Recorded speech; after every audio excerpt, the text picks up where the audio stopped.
Have you ever wondered why Jesus so often withdrew before sunrise, long before the crowds gathered and the noise of the day began? The Gospels quietly reveal this pattern, but they never explained what made those early hours so important. What if the greatest preparation for a peaceful, purposeful life was not hidden in a complicated ritual, but in one ancient Aramaic word that carried far more than its translation could ever express? Before teaching, healing, or facing opposition, Jesus began his mornings in a way that strengthened his heart before he encountered the world. Today, you'll discover how this forgotten Aramaic practice can help quiet your mind, protect your peace, and transform the way every new day begins. For centuries, many of the original spiritual expressions surrounding the teachings of Jesus gradually disappeared beneath layers of translation and interpretation, while the canonical Gospels faithfully preserved his message. They did not preserve every linguistic nuance of the language he actually spoke every day. Then, in 1945, near Nag Hammadi in Upper Egypt, a remarkable archaeological discovery brought to light a collection of ancient Gnostic writings that had remained buried for centuries. These texts, never included in the official biblical canon, revealed how deeply the earliest followers treasured the original words and expressions spoken by Jesus. Whether preserved in these discoveries or echoed through the ancient Syriac tradition, they remind us that his spoken Aramaic carried a richness that translations alone could never fully contain. There is an important reason for this. Jesus taught, comforted, healed, and prayed in Aramaic because it was the living language of his people. It was not simply a language of communication. Ancient believers understood that every spoken Aramaic word carried intention, determination, rhythm, and spiritual resonance within its very sound. The meaning mattered, but so did the vibration created when the word was spoken aloud. Many students of these ancient traditions believe that pronouncing these sacred words, as Jesus himself pronounced them, awakens something deeply familiar within us, reconnecting us with the divine pattern for which humanity was originally created. Some even describe this experience as remembering our original spiritual design, as though the soul recognizes a voice it has never truly forgotten. One of those words is Schlama, pronounced Schlama, meaning peace, wholeness, harmony, and complete restoration. It is far richer than the modern idea of simply feeling calm. Schlama describes a life where the heart, mind, and spirit move together in harmony under the presence of God. When we read that Jesus often withdrew to lonely places before dawn, we are not simply reading about solitude. We are witnessing someone who intentionally prepared his heart before speaking to the world. The Gospel of Mark chapter 1 quietly tells us that Jesus rose very early, while it was still dark, and went to a solitary place to pray. That single verse reveals a pattern that many readers overlook. Before healing others, he allowed his own heart to remain rooted in the presence of the Father. Imagine beginning every morning without immediately surrendering your attention to worries, headlines, responsibilities, or distractions. Imagine allowing the very first atmosphere you breathe each day to be one of Schlama, pronounced Schlama, meaning peace, wholeness, and harmony. Instead of reacting to life, you begin by remembering whose presence surrounds you. Your thoughts become quieter.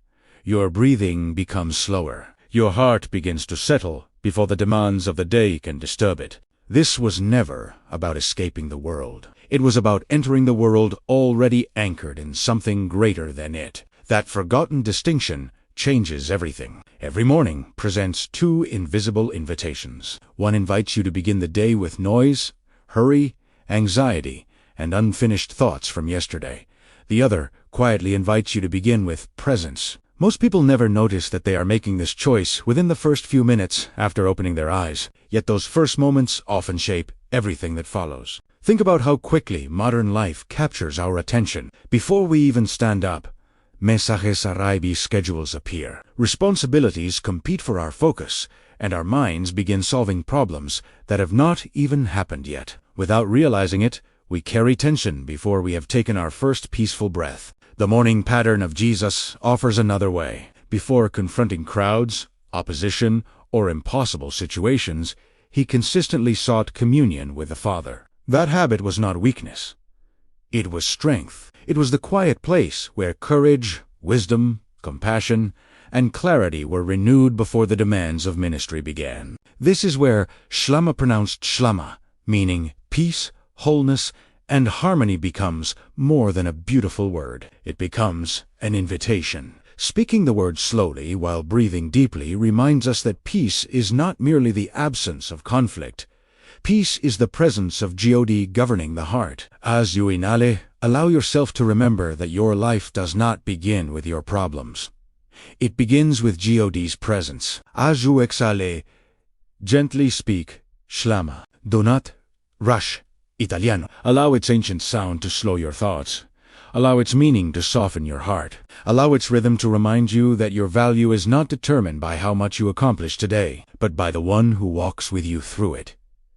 Little by little, your mornings begin to change. When your mornings change, your decisions begin to change. When your decisions change, your relationships begin to change. When your relationships change, your entire direction in life begins to change. Perhaps that is why the quiet hours before sunrise became so precious in the life of Jesus. They were never empty moments. They became the foundation upon which every conversation, every miracle, and every act of compassion would later stand. But there is something even more surprising hidden behind this ancient practice. In the next chapter, you'll discover how one forgotten Aramaic understanding of the kingdom can transform Schlama from a beautiful word into a living reality that can accompany you throughout every hour of your day. If this teaching already feels this deep, imagine having a full guide with deeper explanations of Jesus's true teachings in Aramaic. You'll find the link to the study guide in the comments. And the best is yet to come. In the next chapters, you'll discover what could change everything for you. If you had met Jesus on a quiet Galilean morning, you might have expected him to begin his day by thinking about the crowds waiting to hear him.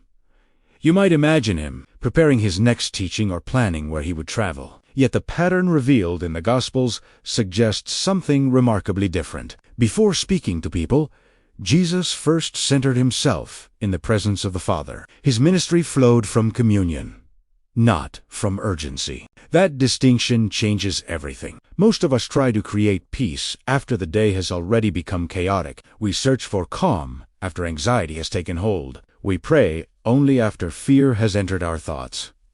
But Jesus reversed that order. He established peace first and then stepped into the world. This is where Schlama pronounced Schlama, meaning peace, wholeness, and complete harmony becomes more than a beautiful Aramaic word. It becomes a way of living. Imagine waking before the noise of the world reaches your mind, before reading messages, before checking the news, before carrying yesterday's disappointments into a new sunrise. Simply breathe. Become aware that God is already present. Quietly allow your heart to settle. Then gently speak Schlama pronounced Schlama, meaning peace, wholeness, and harmony. Not as a magical formula, not as an empty repetition, but as a reminder that the peace of God is already available before your first decision of the day. This moment naturally prepares your heart for another Aramaic understanding that Jesus repeatedly revealed: the kingdom of God. Many people picture the kingdom as a distant destination waiting beyond this life. Yet Jesus consistently pointed his listeners toward a kingdom already breaking into the present. It was not merely somewhere to go one day. It was a reality to enter now by living under God's reign. When Schlama fills the heart, Malkatha begins to shape the mind. Fear loses its authority. Hurry loses its control. Confusion gives way to clarity. Not because your circumstances suddenly become easy, but because your inner foundation becomes stronger than your circumstances. This explains why Jesus could remain calm in storms, compassionate among critics, and peaceful in the middle of conflict. His peace did not depend upon the world behaving well. It flowed from a heart already established in God. Perhaps the greatest miracle of the morning is not that the sun rises every day. Perhaps the greatest miracle is that every sunrise gives us another opportunity to begin again. No matter how yesterday ended, no matter what burdens still remain, every dawn quietly whispers the same invitation: begin with peace. Walk with purpose. Remain in the presence of God, and yet there is another Aramaic word that completes this beautiful morning practice. Without it, many people understand peace, but never experience the deep renewal that Jesus intended. There is a beautiful reason why the scriptures often connect breaths with life itself. From the opening pages of the Bible, breath is more than biology. It becomes the sign of life given by God. Every breath reminds us that existence itself is a gift continually received, rather than something we create by our own strength. The Aramaic language expresses this beautifully through another remarkable word, Ruk. The same word can describe breath, wind, and spirit, because in the ancient world view, these realities were deeply connected. What cannot be seen often carries the greatest power. As Jesus began his mornings in prayer, his breathing was never separated from his awareness of the Father. Every quiet moment became an opportunity to receive fresh strength before giving himself away in service. This is why a peaceful morning practice is not about escaping responsibility. It prepares you to carry responsibility without allowing responsibility to carry you. Imagine combining these two ancient words. First, allow your breathing to slow naturally. Become aware of Ruka, the breath that reminds you of Judy's sustaining presence. Then gently speak Schlama, pronounced Schlama, meaning peace, wholeness, and harmony. As your breathing becomes calm, your thoughts begin to follow. Your heart no longer races ahead into tomorrow. Your mind no longer keeps replaying yesterday. You simply become present. Many people spend their entire lives searching for purpose while carrying an exhausted heart. But purpose grows best in peaceful soil. A restless mind rarely hears quiet wisdom. A hurried heart often misses gentle direction. Perhaps this is why Jesus so consistently withdrew before engaging the world. Solitude was not separating him from his mission. It was preparing him for it. Every conversation, every act of compassion, every word of truth, every miracle, all flowed from a heart already resting in the Father's presence. The beautiful invitation for us is exactly the same. Do not wait until life becomes peaceful before seeking God. Seek God first. Allow peace to become the foundation rather than the reward. Then purpose begins to unfold naturally, one faithful step at a time. Tomorrow morning, before the world begins making demands on your attention, simply pause, breathe. Remember God's presence. Speak Schlama. Then walk into your day, carrying peace, instead of searching for it. Right now, you might be asking yourself, why am I only discovering this truth now? Don't worry, we thought about that. We're here to help you go deeper with a guide made for this journey. The link is in the comments. There is a quiet truth that many people spend their entire lives overlooking. They believe peace is something they will finally experience once their problems disappear. They tell themselves that when the finances improve, when the family is restored, when the diagnosis changes, when the uncertainty ends, then they will finally rest. But Jesus demonstrated another way. Peace does not begin after life becomes perfect. Peace begins when the heart learns to remain close to God, even while life is still unfolding. That is exactly what Schlama teaches. Schlama pronounced. Schlama, meaning peace, wholeness, harmony, and restoration is not passive acceptance. It is the quiet confidence that comes from knowing you are walking with the Father before you know how every situation will end. Think again about the mornings of Jesus.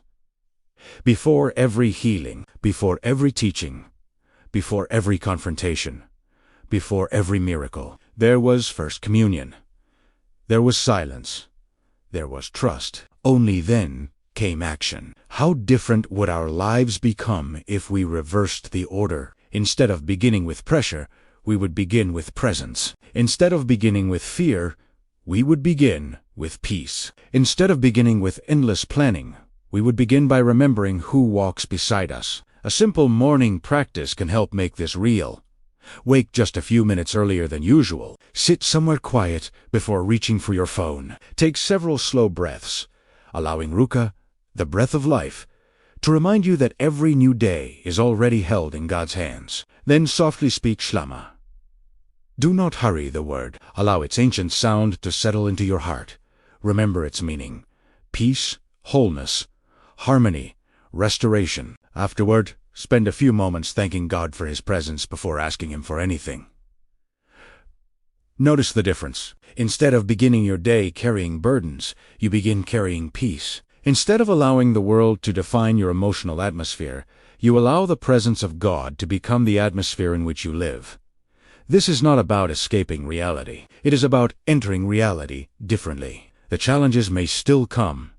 Unexpected news may still arrive. Difficult conversations may still happen. But your foundation has changed. And when the foundation changes, everything built upon it becomes stronger. Little by little, the mornings that once began with anxiety begin to open with expectation, not because you know exactly what will happen, but because you know who is walking with you through whatever happens. That is the quiet strength we repeatedly see in the life of Jesus.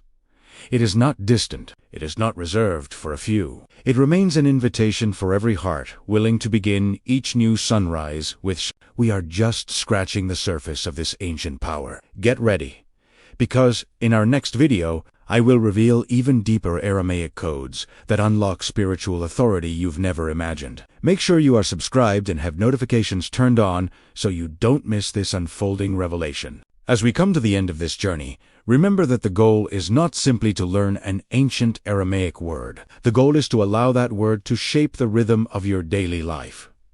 Transformation rarely happens through one extraordinary moment. It is built through faithful moments, repeated day after day. That is why this practice is meant to become part of every sunrise. Tomorrow morning, before speaking to anyone, before opening your phone, before thinking about your responsibilities, find a quiet place for just a few minutes. Sit comfortably, slow your breathing. Become aware of God's presence surrounding you. As you breathe in, remember the gift of Rukha, the breath of life that the Father continually gives. Then gently speak, Schlama pronounced. Schlama, meaning peace, wholeness, harmony, and restoration. Speak it 3 times, not as a ritual filled with fear, not as a formula to control life, but as a daily reminder that your heart belongs first to God before it belongs to the demands of the world. After speaking Schlama, quietly thank the Father for His presence. Ask Him to guide your thoughts, your words, your decisions, and every person you will encounter throughout the day. Finally, take one deep breath and intentionally step into your morning carrying peace instead of searching for it. If you practice this every day, you may begin noticing something beautiful. Your reactions become gentler. Your fears lose their urgency. Your heart becomes steadier. Your decisions become clearer. Not because life suddenly becomes easier, but because your soul has learned where true peace begins. This is the invitation that echoes through the life of Jesus. Begin with peace. Walk with purpose. Remain close to the Father. Allow Schlama, pronounced Schlama, meaning peace, wholeness, harmony, and restoration, to become more than a word. Let it become the atmosphere in which your life grows. Just a quick reminder, the transformation guides for a fuller life are waiting for you, right there in the comments. Before you leave, if this message touched your heart or brought new understanding into your life, WRITE, the word restoration in the comments below. Your testimony may encourage someone else who is seeking healing and renewal. Thank you for sharing this moment of ancient wisdom with us. Until the next revelation, walk in peace, walk in freedom, and walk in the power of Schlama.